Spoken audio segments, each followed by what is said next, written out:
Namasté, c'est Sanji pour Bollywood Kitchen. On va C'est bon, je suis là. Ah, sympa la doublure. Bonjour, c'est Sanji à nouveau pour Bollywood Kitchen. On va réaliser aujourd'hui un poulet tikka masala, une recette hyper classique et vous allez voir hyper simple.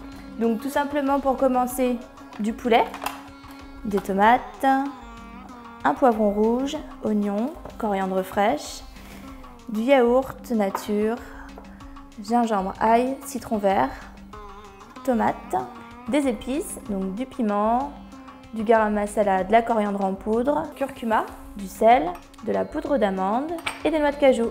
Une fois que vous avez détaillé votre blanc de poulet en petits morceaux, en fait on va le faire mariner avec du yaourt et quelques épices. Donc on va déjà rajouter la poudre d'amande dans le yaourt. On va mettre du garam masala, donc c'est un mélange d'épices dont je vous ai déjà parlé plusieurs fois. On va également rajouter du jus de citron, du gingembre râpé, gingembre frais. Ça va apporter un peu de piquant et un peu de fraîcheur aussi. Et on va faire pareil ensuite avec nos gousses d'ail. Donc on mélange bien tout ça. On va venir enrober les morceaux de poulet avec cette préparation bien relevée.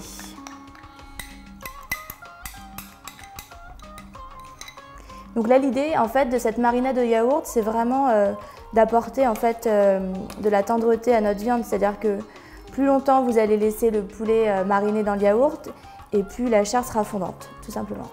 Donc comme c'est du yaourt, de préférence, on va laisser reposer au frais. Je pense que le minimum qu'il faut compter, c'est quand même 1 heure. Si vous pouvez faire plus, une demi-journée, c'est le maximum. Donc pendant que le poulet a mariné donc, dans la petite sauce au yaourt, je me suis un peu avancée. Donc j'ai découpé le poivron rouge. Donc vous faites des morceaux de poivron comme ça, des petits cubes. On a haché les oignons et haché également la tomate fraîche. Et puis là, donc ail, gingembre comme tout à l'heure. Donc on n'y touche pas trop. En fait, on va vraiment saisir d'un côté et ensuite de l'autre côté. Les morceaux de poulet sont dorés, donc on les retourne. Ils vont finir de cuire dans la sauce qu'on va réaliser dans un instant. On les réserve. On réutilise la même sauteuse. Donc là, on utilise de l'huile de tournesol tout simplement. On va rajouter nos oignons émincés. Dans notre recette, il est quand même très important de bien cuire les oignons. C'est une étape qu'il ne faut pas négliger.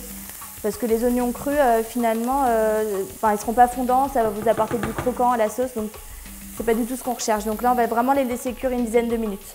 Donc une fois que les oignons sont bien fondus, ils commencent un tout petit peu à colorer, mais sans plus. On va pouvoir ajouter donc, comme tout à l'heure, l'ail et le gingembre râpés. On va rajouter les épices, donc coriandre en poudre, curcuma, du piment. Parce qu'en fait, tikka, ça veut dire pimenté. Donc le piment, c'est important pour cette recette. Et vous verrez, ça va être un peu adouci par la marinade au yaourt, par la sauce tomate également et puis par les noix de cajou. Donc on va vraiment venir cuire nos épices avec les oignons, l'ail et le gingembre.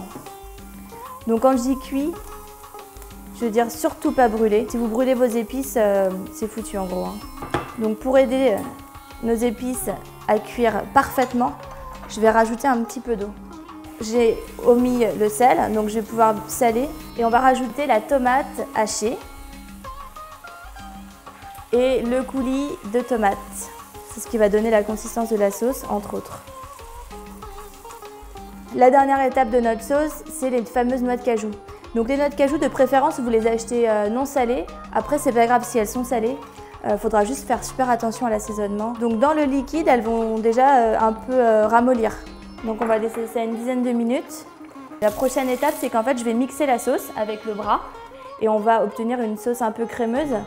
Du coup, on n'aura pas besoin de crème en fait. Donc maintenant, on va rajouter le poulet, les poivrons. On va laisser cuire à couvert pendant une dizaine de minutes. On va rajouter des petites noix de cajou pour apporter un petit peu de croquant. On peut aussi mettre des amandes effilées, si vous voulez, sur notre plat. Puis de la coriandre fraîche. On la hache grossièrement. On va faire une petite assiette.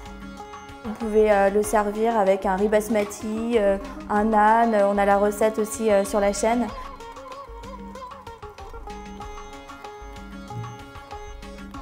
Retrouvez mes vidéos sur Cooking the Tube. Vous avez des accompagnements, vous avez plein d'autres recettes indiennes. Et à très bientôt. Salut!